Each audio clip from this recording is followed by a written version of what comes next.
दोनों हाथों को आकाश की ऊंचाई में प्रदान करते हुए अपनी उपस्थिति का एहसास प्रदान कीजिएगा। चैतन्य चमत्कारी श्री चंद्र प्रभु भगवान के, परम शांति विधायक श्री शांतिनाथ भगवान के, चिंतामणि श्री पार्श्वनाथ भगवान के, वर्तमान शासन नायक श्री महावीर भगवान के, 24 तीर्थंकर भगवंतों की, संत श्रोमणी 108 आचार्य गुरुवर श्री विद्यासागर जी महामुनिराज के, गुणायतन प्रणेता शंकर समाधान प्रवर्तक भावनायोग जनक तरुणाई के प्रखर वक्ता पूज्य मुनिवर श्री प्रमाण सागर जी महाराज की, समस्त मुनि संघ की।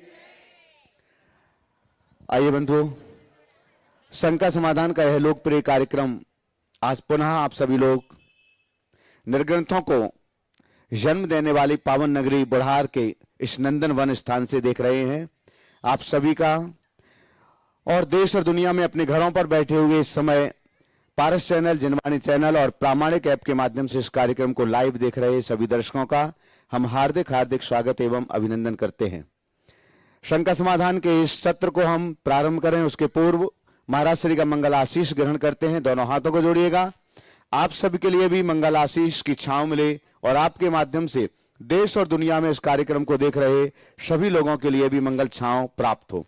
हे महाराज श्री, नमोस्तु नमोस्तु नमोस्तु, इच्छामि इच्छामि इच्छामि।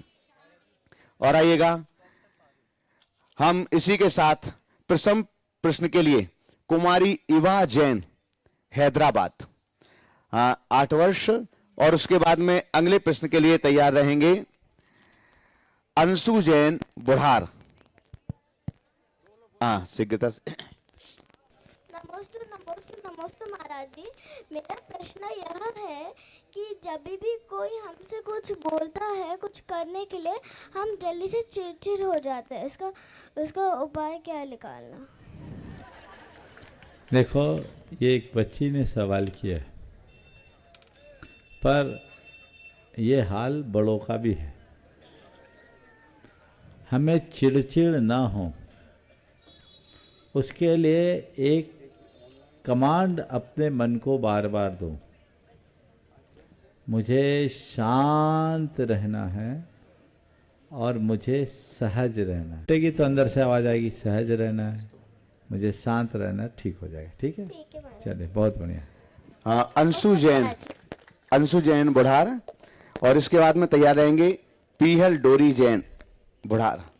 2 माइक रखो, एक पहले से पहुंचा के रखो। ओम ओम ओम। नमोस्तु महाराज श्री। पहुंचा। महाराज श्री, मेरा प्रश्न यह है कि अजय श्री जी कहते हैं कि आज में जीना सीखो और जहां हो वही का आनंद लो, फिर भी हमारा दिल और दिमाग एक ही जगह स्थिर क्यों नहीं रह पाता है? हम फिजिकली कहीं और रहते हैं और मेंटली हमारा दिमाग कहीं और ही फंसा रहता है।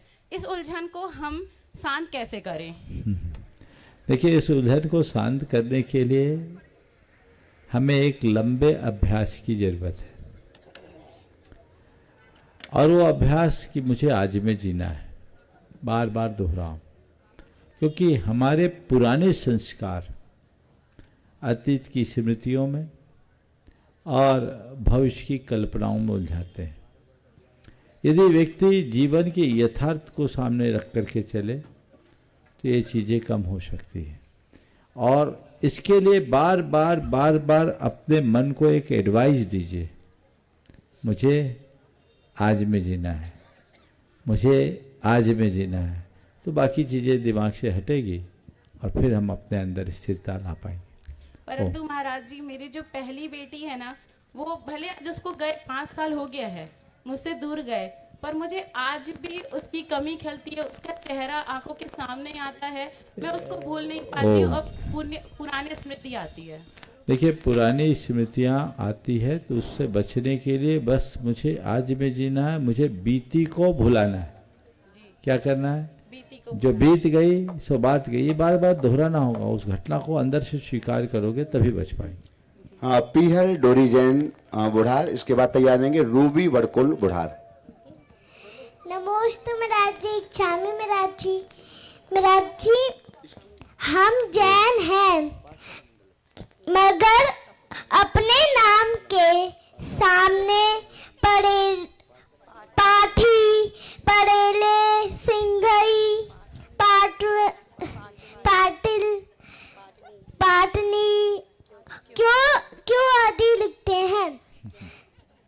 देखो बात बिल्कुल सही है। जैन लिखने में क्या अपन शर्माते हैं? हाँ, क्या बात। देखो, जैन को अपनी पहचान जैन से करनी चाहिए, लेकिन मैं इसमें एक बात जोड़ता हूँ। ओम, अगर हम जैन नाम से अपनी पहचान बनाए तो बनाए, पर कदाचित ऐसा न भी हो तो हमारे काम से हमारी पहचान होनी चाहिए। नाम जैन रखना अति उत्तम है, लेकिन यदि कोई नाम नहीं रखा पर उसका काम जैन हो तो और उत्तम है। समझ गए? पहले मेरी धारणा थी, मैं कहता था कि नाम के आगे जैन रखो, लेकिन आजकल मैं नहीं कहता। क्यों नहीं कहता? खासकर उन लोगों को अपने नाम के आगे जैन लगाने से बचना चाहिए जिनको सिविल सर्विसेज में जाना है, क्योंकि उनके नाम के आगे जो जैन लगता है ना, तो उनको आगे उनके साथ पार्शियलिटी का शिकार बनना पड़ता है। कई बच्चे ऐसे हैं जिन्होंने अपने अनुभव मुझसे कहे कि हमें जैन होने का खामियाजा भुगतना पड़ा। तो मैं कहता हूँ ऐसे लोगों को अपने नाम से जैन हटाकर काम में जैन जोड़ देना चाहिए, ताकि जीवन में वो अच्छे से काम कर सके। और बाकी हमारा व्यवहार जैन जैसा होना चाहिए, आचरण में जैनत्व आना चाहिए। रूबी बड़कुल बुढ़ार आगे तैयार रहेंगे। अरहम जैन बुढ़ार। नमोस्तु महाराज श्री। कहते हैं सत्य मौन इसलिए हो जाता है क्योंकि उसे पता है कुछ बातों का जवाब सिर्फ समय देगा। तो महाराज श्री, क्या सत्य को मौन होकर समय का इंतजार करना चाहिए या नहीं? अगर सत्य ये कह रहा है तो सत्य ही है, सोचना क्या है। अगर आप ये बात सत्य के हवाले से कह रही हो तो संशय क्यों? समझ गए? बिल्कुल है, बहुत सारी बातों का जवाब समय देता है, इसलिए हमें थोड़ा धैर्य तो रखना ही चाहिए। नमोस्तु महाराज। अरहम जैन बुढ़ार से आगे तैयार रहेंगे शैलेंद्र जैन जबलपुर। ओम। महाराज जी के चरणों में नमोस्तु नमोस्तु नमोस्तु। महाराज जी, स्कूल जाने के पहले सुबह कम समय मिलता है, जिससे हम भावना योग का व कैसे करें, जिससे स्कूल जाने व भावना योग करने का दोनों हो सके। 5 मिनट वाला भावना योग करना है। अब 5 मिनट पहले बिस्तर छोड़ देना है, टाइम ही टाइम हो जाएगा। होगा कि नहीं होगा? है ना? तो 5 मिनट पहले बिस्तर छोड़ दो, रोज भावना योग करोगे, फर्क पड़ेगा। नमोस्तु महाराज। शैलेंद्र जैन बुढ़ार आपके बाद तैयार रहेंगे अनी वैशाखिया। नमोस्तु गुरुवर इच्छामी महाराज जी। महाराज जी, मेरी ये शंका है कि कर्म आश्रव से कैसे बचें? कर्म आश्रव से बचने के लिए तो हमें अपनी प्रवृत्तियों को नियंत्रित करना होगा। जब तक प्रवृत्तियां हैं तब तक कर्म का आश्रव है। हम प्रवृत्तियों को नियंत्रित करेंगे तो कर्म के आश्रव से बच पाएंगे। तो कर्म के आश्रव से बचना है तो अपनी प्रवृत्तियों को नियंत्रित करना होगा। पर ये बात मान के चलिए कि वर्तमान अवस्था में हम पूरी तरह प्रवृत्ति शून्य नहीं हो सकते, तो कम से कम प्रथम चरण में अशुभ प्रवृत्तियों से अपने आप को बचाएं। और अशुभ प्रवृत्तियों से बचने का सरल उपाय जितना बन सके शुभ प्रवृत्तियों में अपने आप को रमाएं, तो हम कर्माश्रव से बच सकते हैं। अनी वैशाखिया अभी वैशाखिया 12 वर्ष। और इसके बाद में तैयार रहेंगे भावेश जैन पारस टेंट हाउस बुढ़ार। नमोस्तु गुरुवर। आज बच्चों ने अच्छी बाजी मारी। हाँ बोलो। गुरुवर, मैं ऐसा क्या करूं कि मैं बड़े होकर अपने संस्कार भी ना भूलूं और ना ही धर्म ध्यान से भटकूं? कृपया मार्गदर्शन करिए। बहुत अच्छा सवाल किया इस बच्चे ने। ऐसा क्या करूं कि अपने संस्कारों को न भूलूं और मार्ग से न भटकूं? देखो, अभी जिस एज में हो तुम, इसी एज के बाद बदलाव शुरू होता है। 12 साल तक के बच्चे माँ बाप की पूरी बात मानते हैं, पाठशाला भी जाते हैं, धर्म की क्रियाएं भी करने लगते हैं, सब कुछ करते हैं। फिर धीरे धीरे बदलाव आता है। शरीर में हार्मोनल चेंज आने से हर व्यक्ति के स्वभाव में बड़ा बदलाव आ जाता है, और ऐसे समय में दोस्तों का प्रभाव ज़्यादा आता है। तो पहला काम अच्छे लोगों की दोस्ती करना। क्या करना? उन्हें ही अपना दोस्त बनाना, जिससे तुम्हारे संस्कार पुष्ट होवे। उनसे दूरी रखना जिससे संस्कार नष्ट होए। दूसरी बात, रहने दो, माता पिता से कोई बात कभी मत छिपाना। कोई भी गलती हो जाए तो माँ बाप को जरूर बताना।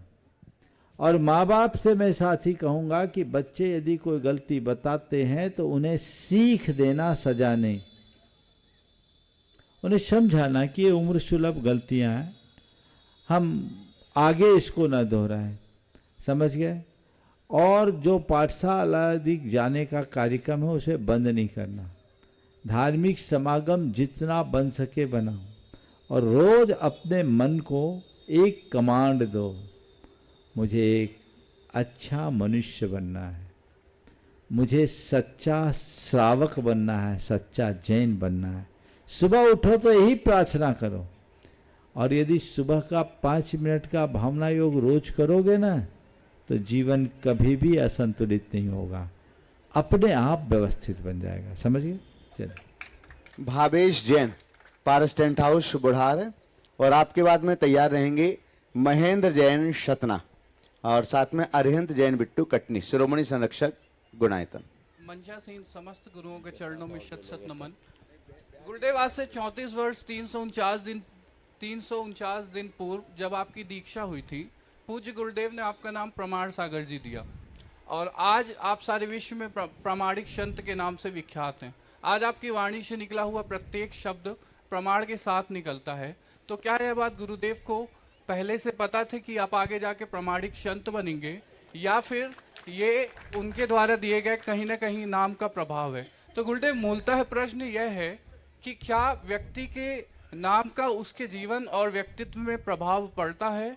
और दूसरा कि वैदिक परंपरा और अन्य कई परंपराओं में आज भी नाम जो है जन्म तिथि के हिसाब, जन्म तिथि और राशि से निर्धारित होता है। तो क्या ऐसी कोई परंपरा हमारी, ऐसी कोई मेथड हमारे श्रमण परंपरा में भी है? बहुत अच्छा सवाल। देखो, सबसे पहले तो तुम्हारे सवाल का उत्तर मैं इन 2 पंक्तियों से देना चाहूँगा। गुरु से शिष्य की कौन बात अनजानी है, सागर को मालूम है बूंद में कितना पानी है। समझ गए? अब रहा सवाल हमारे नामकरण का। तो मेरा नामकरण मेरी दीक्षा के पहले ही हो गया था। बताता हूं, गुरुजी जब हम लोगों को पढ़ाते थे, मैं ब्रह्मचारी था, बहुत प्रश्न किया करता था, और प्रश्न, एक प्रश्न पर प्रश्न, प्रश्न पर प्रश्न। खासकर जब वो व्याकरण पढ़ाते थे, व्याकरण में रीजनिंग बहुत होती है, बहुत तर्कना होते, एक एक सूत्र की सिद्धि में अनेक सूत्र लगते हैं। तो कई कई बार 1.5 घंटे की क्लास में मैं एक सूत्र से आगे नहीं बढ़ने देता था। प्रश्न पर प्रश्न, प्रश्न पर प्रश्न, प्रश्न पर प्रश्न, और वो गुरुदेव मुस्कुराते हुए खूब उत्तर देते थे। जो लोग संघ में पहले से जुड़े हुए उनको ये पता भी होगा। एक दिन की बात है, आहार जी की, 1985 की। कोई ऐसा प्रकरण आया कि मैं इतने प्रश्नों की झड़ी लगा दिया कि हमारे एक साथी ब्रह्मचारी ने कहा ये तो पूरे शंका सागर है। साथी ब्रह्मचारी ने कहा शंका सागर है, तो गुरुजी ने कहा शंका सागर नहीं, प्रमाण सागर है।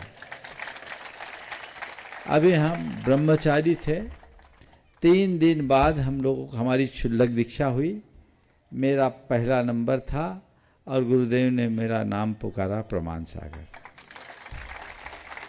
तो ये हमारा नामकरण उन्होंने दीक्षा से पहले कर दिया था। आपका जो सवाल है कि गुरु क्या देखकर नाम देते हैं, तो मैं तो ये जानता हूँ, गुरु जो नाम देते हैं वो नाम अनवर्थ हो जाता है, वो जो भी देख करके दे। और मैं ये भी समझता हूँ वो शिष्य की योग्यता संभावनाओं को देख करके ही नामकरण करते हैं। सवाल है, क्या नाम का हमारे जीवन पर कोई प्रभाव पड़ता है? अगर ऐसे देखे तो कहते नाम का प्रभाव पड़ता है, पर मुझसे पूछो तो मैं कहता हूँ नाम का कोई प्रभाव नहीं पड़ता। बुंदेलखंड की एक कहावत से बात करूंगा, क्योंकि आप लोग सब बुंदेलखंडी हो। एक आदमी था, उसका नाम था ठन ठन पाल। उसे नाम बड़ा अटपटा लग रहा था। सोचा मैं अपना नाम बदल लूं। तो नाम बदलूं, कौन सा नाम रखूं? चलो घूमते किसी का नाम पूछेंगे, जो नाम पसंद आएगा वो अपना नाम कर लेंगे। वो निकला तो देखता क्या है, एक महिला फटे चिथे कपड़े पहनी हुई है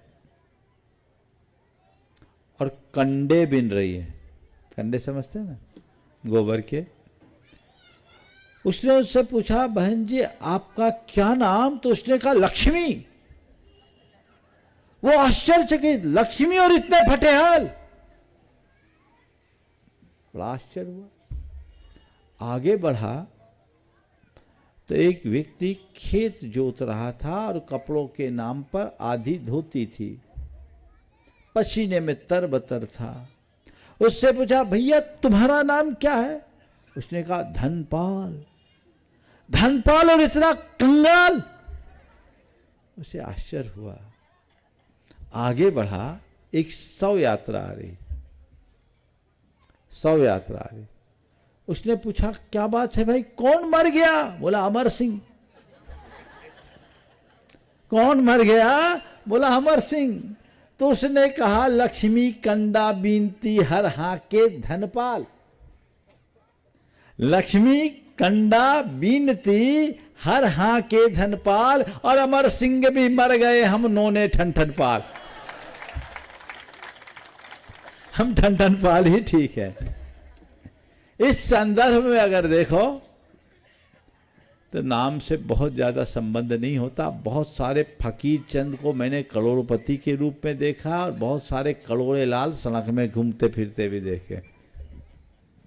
तो ये चीजें बनती बदलती है। अब रहा सवाल, नामकरण कैसे करे? जन्म नाम से करे, कैसे करे? ज्योतिष के हिसाब से बात करोगे तो जन्म के जो अक्षर हैं नक्षत्र के, उनके अनुसार करना चाहिए। आदि पुराण में नामकरण के संदर्भ में एक बहुत अच्छी बात लिखी कि भगवान के सहस्त्र नामों पर आधारित नाम को आप एक मटके में डालो, कलश में डालो, और उस बच्चे से एक पर्ची निकलवा लो। जो पर्ची निकल जाए वो उसका नामकरण कर दो। यानी भगवान के नाम से जुड़ा नाम होना चाहिए। हाँ, उसको स्त्रीलिंग बना दो, सब व्यवस्था है। तो उस पर आधारित नामकरण किया जा सकता है, ऐसा आदि पुराण में वर्णित है। ज्योतिष के हिसाब से जन्म नाम हो। अब जैसा आपको करना है, नाम से बड़ा काम होता है, इसे ध्यान रखें। महेंद्र जी जैन सतना, अरिहंत जी जैन बिट्टू कटनी से श्रोमणी संरक्षक गुणायतन बिहार टीम और पूरी बिहार की टीम साथ में खड़ी हुई। एक बार जोरदार करता ध्वनि से सबका सम्मान भी कर दें। और इसके बाद में तैयार रहेंगे डॉक्टर पारुल जैन कोतमा। मुनिश्री के चरणों में त्रैवार नमोस्तु नमोस्तु नमोस्तु। छुल्लक जी के चरणों में इच्छामि इच्छामि इच्छामि। महाराज श्री, अक्सर देखने में आता है जिनके सर पर बड़ों का हाथ होता है वो हमेशा अपने जीवन में आगे बढ़ते जाते हैं। पर आजकल देखने में आ रहा है महाराज श्री कि आज की पीढ़ी के बच्चे आत्मनिर्भर बनने के चक्कर में इस बात को इतनी तवज्जो नहीं देते, तवज्जो नहीं देते। हाँ, ऐसी स्थिति में हम बड़ों का क्या दायित्व बनता है और आज की युवा पीढ़ी में इस सोच को बदलने के लिए क्या सुधार की जरूरत है? कृपया मार्गदर्शन। बहुत अच्छा सवाल है। पीढ़ी के बदलाव ये बहुत बड़ा परिवर्तन है। पहले जो बड़ों का लिहाज और बहुमान होता था, आजकल वो लगभग समाप्त सा होता जा रहा है। हमने बचपन में एक कहावत सुनी है बुंदेलखंड में ही, जो न माने सयानों की सीख, ले खपरिया मांगे भीख, है ना। ये कहावत निराधार नहीं है। शास्त्रों में वृद्ध संगति पर बहुत जोर दिया। हम साधुओं के लिए भी वृद्ध संगति को स्वीकार करने का उपदेश दिया। तो ये चीज़ें होनी चाहिए, क्योंकि बड़े बुजुर्गों का जो अनुभव होता है वो हमारे जीवन के लिए बड़ा उपयोगी होता है। पर आज की पीढ़ी की जो शिक्षा है और आज का जो वातावरण है, उसने पूरी सोच को बदल दिया। इस बदले हुए सोच के परिणाम स्वरूप सब तरह की विकृतियाँ आ रही, और कुछ कमी बड़ों के तरफ से भी है। हमारे बड़े भी कुछ ऐसे हो गए हैं जो या तो बहुत ज़्यादा नियंत्रण करना शुरू कर दिए या एकदम आज़ादी देने लगे। तो इससे बच्चे उच्छृंखल होते हैं। यदि बच्चों को ठीक तरीके से पाला जाए, उन्हें अच्छे संस्कार दिया जाए, तो आज भी ऐसे हैं जो बड़ों के बिना आगे नहीं बढ़ते। बड़ों को चाहिए कि बच्चों में छिपी हुई संभावनाओं को समझे और उन्हें प्रोत्साहित दे, उन्हें खुलने और खिलने का अवसर दे, दबा के न रखे। जब बहुत ज़्यादा बच्चों की क्षमताओं पर अविश्वास होता है तो फिर बच्चे दूसरा रास्ता अंगीकार कर लेते हैं। अगर बच्चे कुछ करना चाहते हैं, एकदम न रोके। आज के संदर्भ में मैं बात कर रहा हूँ, खासकर जैसे व्यापार धंधा या पढ़ाई लिखाई। बच्चों को थोड़ा समझाएं, उनकी भावनाओं को समझते हुए। और यदि बहुत ज़्यादा है तो थोड़ा सा ट्राई करने दो। एक आध गच्चा खाएगा तो अपने आप बच्चा रास्ते पर आएगा, नहीं तो बहुत मनमुटाव होता है, आपस में खींचातानी होती है। और बहुत कम परिवारों में ऐसा है जहाँ बच्चे बड़ों का पूरा अनुकरण करते हैं, बल्कि कई जगह तो बड़ों को कॉम्प्रोमाइज करना पड़ता है। ऐसी स्थिति निर्मित ना हो, उसके लिए संस्कारों को इतना सुघड़ बनाएं कि बच्चे कभी बड़ों की उपेक्षा न कर सकें। बिट्टू भैया भी अपना प्रश्न रख लें, बिहार टीम अभी खड़ी है। उसके बाद में विक्रम जैन, अम्बिका विक्रम को। नमोस्तु महाश्री। पहले तो मैं दो पंक्तियों के साथ शंका समाधान के कार्यक्रम को बोलो, जल्दी बोलो। हाँ जी। शंकाओं से भरा था मेरा जीवन, गुरुदेव के समाधानों से निखर रहा हूँ। लगता है फिर से एक नया जन्म इस धरती पर मैं ले रहा हूँ। ये हमारे लिए और सभी श्रावकों के लिए ये लाइनें थी।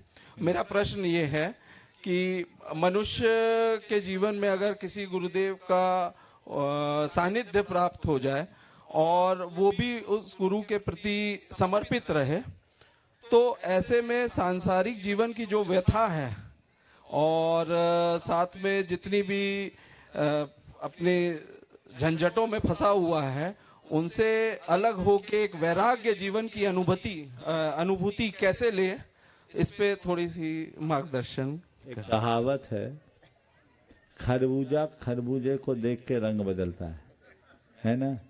थोड़े दिन रहो ना, अभी तो शुरुआत है, अपने आप रंग बदल जाएगा और ढंग बदल जाएगा। बहुत सुंदर। हाँ पीछे डॉक्टर पारुल जैन, हाँ कोतमा, साथ में जो बहन है वो साथ में उनके रहेंगे। और इसके बाद में तैयार रहेंगे जूली जैन, अध्यक्षा त्रिशला महिला मंडल और पूरा महिला मंडल। नमोस्तु महाराज श्री। महाराज श्री, मेरी शंका है कि आनंदमय सुखी जीवन के लिए जरूरी है हमेशा प्रसन्न रहना, और प्रसन्नता बनाए रखने के लिए आवश्यक है।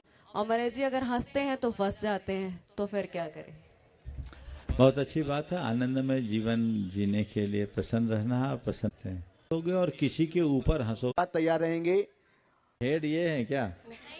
सभी है महाराज जी मिलके। बिल्कुल बिल्कुल बिल्कुल, बुजुर्गों का साथ है। बहुत बढ़िया। पाठशाला संयोजक मंडल बुढ़ार इसके बाद तैयार रहेंगे। कहते हैं क्षमा मांगना तभी सार्थक है, क्षमा वाणी की नहीं हृदय की हो।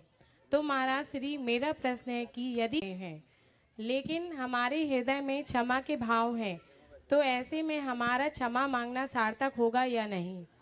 पहला सवाल ये है कि हृदय में क्षमा का भाव है तो वो क्या तब क्षमा हो। मन में हमने क्षमा मांगा तो अभी हमने हाँ, दूसरे तरफ लीजिए कि हमने किसी से क्षमा मांग ली हृदय से और सामने वाला क्षमा न करे तो हम, ये हमारे संस्कारों के साथ घोर खिलवाड़ किया गया। हमारे देश में संबोधन के लिए भैया बाबूजी, अब तो सबके लिए मिस्टर और मैडम हो गया। ये मैडम मैम ये सोच को बिगाड़ते हैं। उस समय वो व्यक्ति के लिए सामने वाले की स्त्री होती है और पुरुष होता है, और जहां व्यक्ति की दृष्टि में स्त्री और पुरुष आएंगे वहां दृष्टि विकारी होगी और जिसकी दृष्टि में पवित्रता होगी। इसलिए अपनी पवित्रता के संस्कार को जीवंत बनाए रखने के लिए हमें